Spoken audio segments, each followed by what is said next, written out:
नमस्कार, स्वागत है आपका द न्यूज लॉन्चर पर। मैं हूं अशोक वानखड़े, लेकर आया हूं आपका अपना कार्यक्रम द एक्सरे। खबर बिहार की है और बिहार में जनता दल यूनाइटेड में अंदरूनी अंदर बहुत एक बेचैनी सी है। बेचैनी की खबर मैंने सुनी तो मुझे लगा कि एक्सरे पे लेना चाहिए। अब नीतीश कुमार के ये हाल हो गए कि उनके पार्टी के उनके अपने सगे भी उनका साथ नहीं दे रहे हैं। अमित शाह की भाषा बोल रहे हैं, लेकिन एक सहयोगी ने कम से कम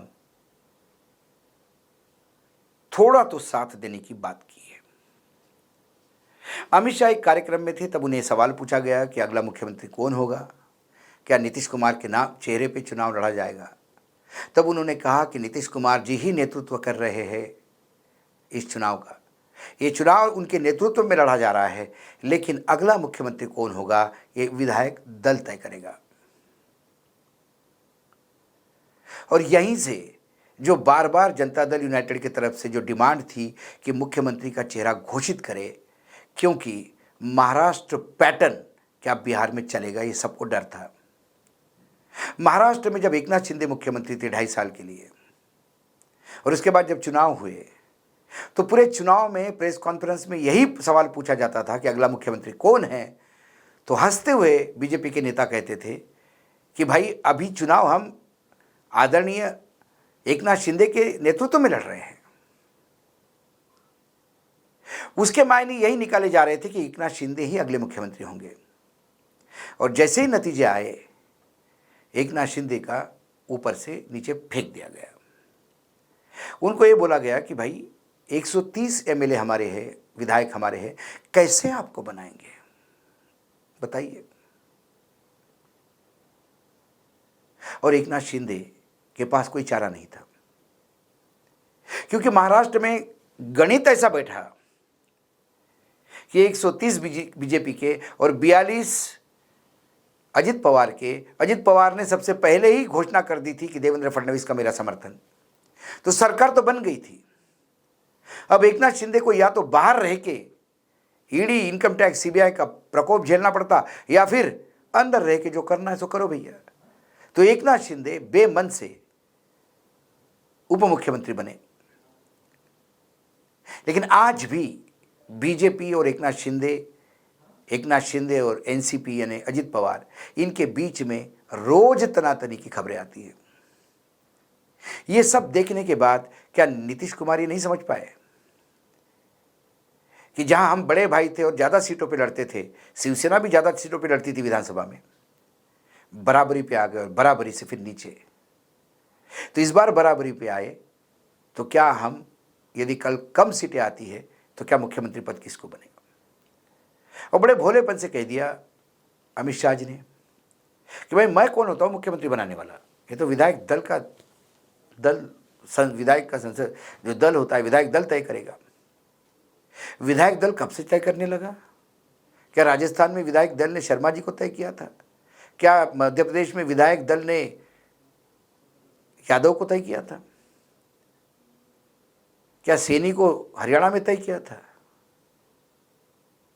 छत्तीसगढ़ हो गया, ओडिशा हो गया, कौन सुनता है विधायक दल की? ऊपर से तो पर्ची जाती है। राजनाथ सिंह ने जब पर्ची दे दी महारानी जी के हाथ में, वसुंधरा जी के, तो वसुंधरा जी के भी होश उड़ गए नाम सुन के। उनको लग रहा था कि उनको नहीं बनाया जाएगा, लेकिन इतना बुरी तरह से अपमानित किया जाएगा ये नहीं लग रहा था कि फर्स्ट टाइमर को मुख्यमंत्री बना दिया जाएगा। लेकिन ये अपेक्षा थी कि नीतीश कुमार का पूरा कुनबा टूट पड़ेगा बीजेपी पे। लेकिन सरप्राइजिंगली क्या हुआ, लल्लन सिंह। सबसे गौर करने वाली बात यह है कि जेडीयू के संस्थापक सदस्यों में से एक है राजीव रंजन उर्फ लल्लन सिंह, ने भी नीतीश कुमार के बारे में फिर से मुख्यमंत्री बनने पर सस्पेंस को बढ़ा दिया। न्यूज एजेंसी एएनआई से बातचीत में केंद्रीय मंत्री लल्लन सिंह ने कहा, आप लोग बात को नहीं समझ रहे हैं। गृह मंत्री के बयान को अलग अलग भाग को तोड़ मरोड़ कर पेश किया जा रहा है। गृह मंत्री ने बार बार कहा कि हम बिहार विधानसभा का चुनाव नीतीश कुमार के नेतृत्व में ही लड़ेंगे, मुख्यमंत्री विधायक दल तय करेगा। एनडीए का विधायक दल तय करेगा, यही परंपरा रही है। पिछले बार भी नीतीश कुमार को मुख्यमंत्री बनने थे तो किसी ने तय किया था? एनडीए के विधायक दल ने तय किया था कि हमारे नेता नीतीश कुमार होंगे। बहुत बढ़िया। तो फिर फडणवीस के नाम से क्यों पहले अनाउंसमेंट होता है? जब फडणवीस और उद्धव ठाकरे साथ में चुनाव लड़े थे तब फडणवीस का नाम से क्यों? नरेंद्र मोदी जी के नाम से कैसे चुनाव लड़ाया जाता है कि अगला प्रधानमंत्री नरेंद्र मोदी होंगे? राजनाथ सिंह जी ने तो उनको 2029 के बाद और 2029 के बाद भी मुख्य प्रधानमंत्री ही बताया है। तो वहां संसदीय दल कहां जाता है? वहां पार्लियामेंट्री बोर्ड कहां जाता है? इस बारे में ना लल्लन सिंह के पास कोई जवाब है, ना अमित शाह जी के पास कोई जवाब है। लेकिन लल्लन सिंह का जो बार बार एक बीजेपी जनता दल यूनाइटेड के नेता बोल रहे थे कि किसी भी हालत में हमें हमारा नीतीश कुमार जी का नाम अनाउंसमेंट चाहिए कि ये अगले मुख्यमंत्री होंगे, तो उन मुख्यमंत्री के नाम पे हम मतदान दे सकते हैं। लेकिन भ्रम की स्थिति बनी हुई है, क्योंकि बीजेपी चाहती है, बीजेपी अपना मुख्यमंत्री चाहती है और अपने बलबूते पे सरकार बनाना चाहती है। ये कोई गेम, सीक्रेट गेम नहीं है, ये ओपन कार्ड्स है। जब लल्लन सिंह और जो उनके जो अध्यक्ष है, राष्ट्रीय कार्यकारी अध्यक्ष, उनका भी बयान बहुत बेहतरीन है, वो भी आप वीडियो सुन सकते हैं। जॉइंट कैंपेन कुछ होना है, अब उसी पर डिटेल में चर्चा हुई, तो विस्तार से चर्चा हुई और मुझे लगता है कि आज गृह मंत्री जी भी कैंपेन करने जा रहे हैं और मुख्यमंत्री जी का भी आज सेकेंड हाफ में जगदीशपुर में कार्यक्रम है, चुनावी सभा है। तो ये कैंपेन पे ही डिटेल में चर्चा हुई, क्योंकि समय 20-22 दिन का ही है, उसी पर चर्चा हो करके और आज शाम तक हम लोग उसको फाइनल करेंगे। सर, क्या हम ये मान के चले कि अब एनडीए में सब कुछ ठीक है, किसी तरीके का गड़बड़ कब था? ये तो आप ही लोग चला रहे थे गड़बड़ है। कभी एनडीए में कुछ गड़बड़ था ही नहीं। हम ही लोग सुनते थे कि ऐसा ऐसा सीट बोलते थे जो चर्चा में भी नहीं है। ये तो इंट्रोस्पेक्शन आप लोगों को भी करना चाहिए। किसके इशारे पर स्टोरी प्लांट होता है ये सब? कहीं कोई ऐसी बात ही नहीं थी। जिन सीटों को मैं देख रहा था कि लोग चला रहे हैं कि चला गया ये सीट, बयान दे रहे थे, बिल्कुल। अरे बयान दे रहे थे तो जब एक साथ रहते हैं, एक साथ जब रहते हैं तो इशूज रहता है। सारा रिजॉल्व हो गया ना, कल से प्रचार शुरू हो गया है ना। आज सामने में नहीं देख रहा है, रात में ही सिंबल लेके जाता है फिर छीन के ले आता है। ये भी तो देखिए।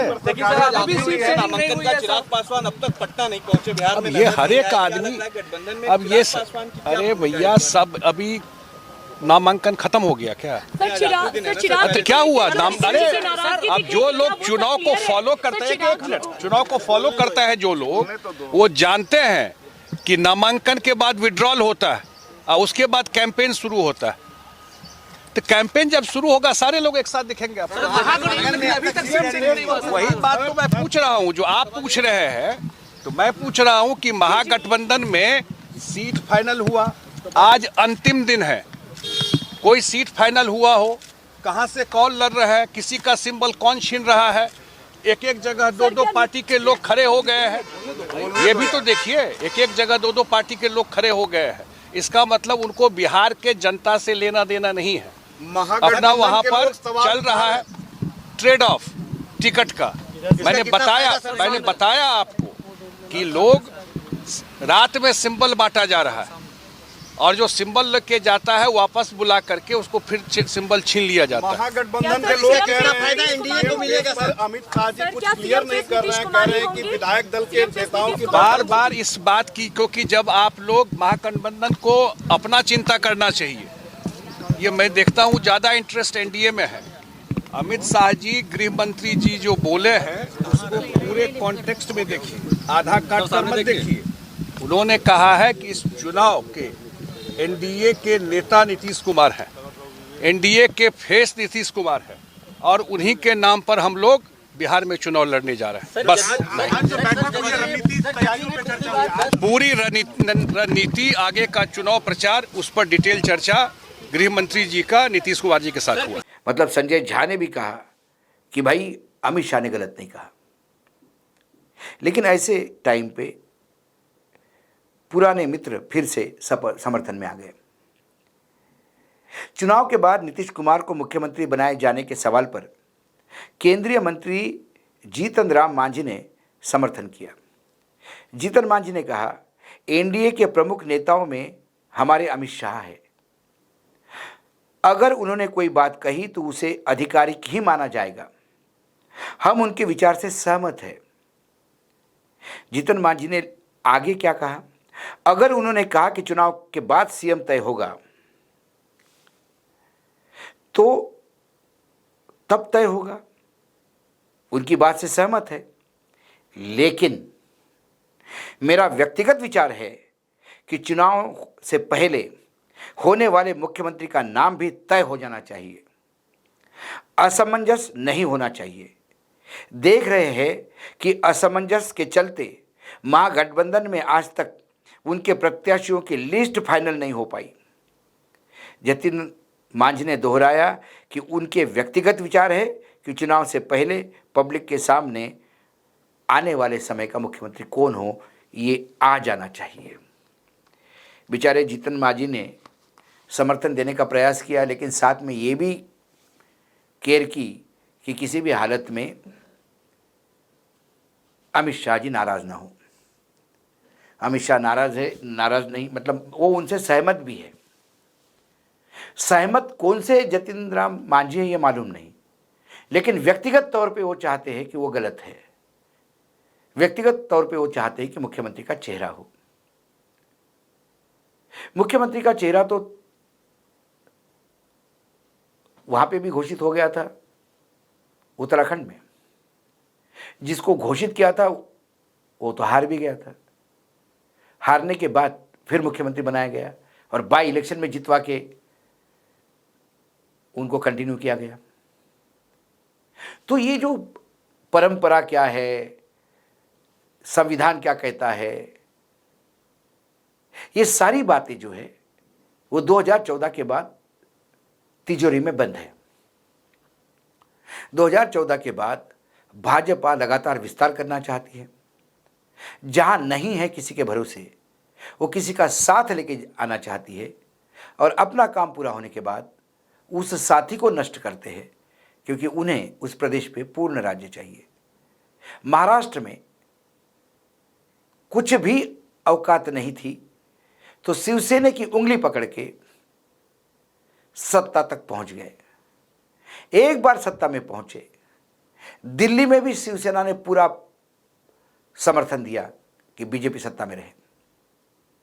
लेकिन जैसे ही पूर्ण रूप से अपने पैर फैला लिए, फिर शिवसेना को तोड़ दिया।